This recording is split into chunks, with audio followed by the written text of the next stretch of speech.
शिवरायांचा पुतळा कोसळल्याच्या घटनेनं भाजपचं केंद्रीय नेतृत्व मुख्यमंत्री शिंदेंना दणका देण्याच्या तयारीत असल्याचं बोललं जात आहे।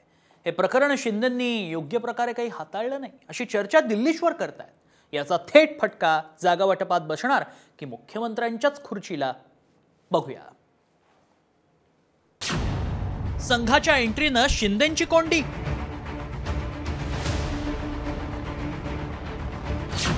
भाजप जास्त जागा लढणार,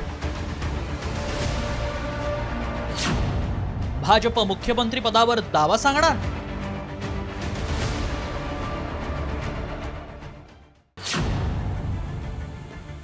राज्यातील विधानसभा निवडणुकीनंतर पुन्हा महायुतीचं सरकार स्थापन झालं तर मुख्यमंत्रीपदी एकनाथ शिंदे हेच कायम राहतील असं आश्वासन भाजपच्या केंद्रातील महत्त्वाच्या नेत्यांनी खुद्द शिंदेंना दिलंय।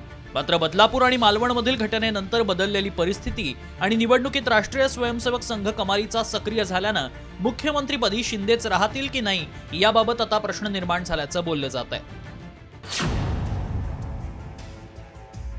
मालवणच्या राजकोट किल्ल्यावरील छत्रपती शिवाजी महाराजांचा पुतळा कोसळल्याचे तीव्र पडसाद उमटतायत। मुख्यमंत्र्यांनी ही घटना योग्य पद्धतीने हाताळली नसल्याचीही चर्चा भाजपच्या केंद्रीय नेत्यांमध्ये होऊ लागली आहे। याचा फटका शिंदे यांना बसण्याची शक्यता वर्तवली जाते।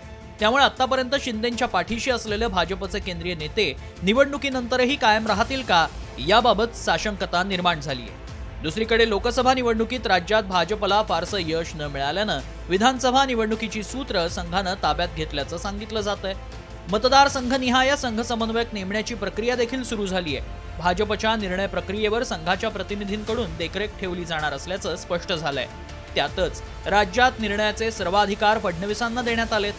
शिंदेंकडे कॅडर नाही, शिंदेंकडेच सत्तासूत्र राहणार असतील तर आम्ही कष्ट कोणासाठी आणि का करायचे या भाजपतील निष्ठावंतांच्या प्रश्नाची तीव्रता वाढणार आहे। त्यामुळे महायुती शिंदेंच्या नेतृत्वात निवडणुका लढवणार का याची उत्सुकता निर्माण झाली आहे। ब्युरो रिपोर्ट, साम टीव्ही।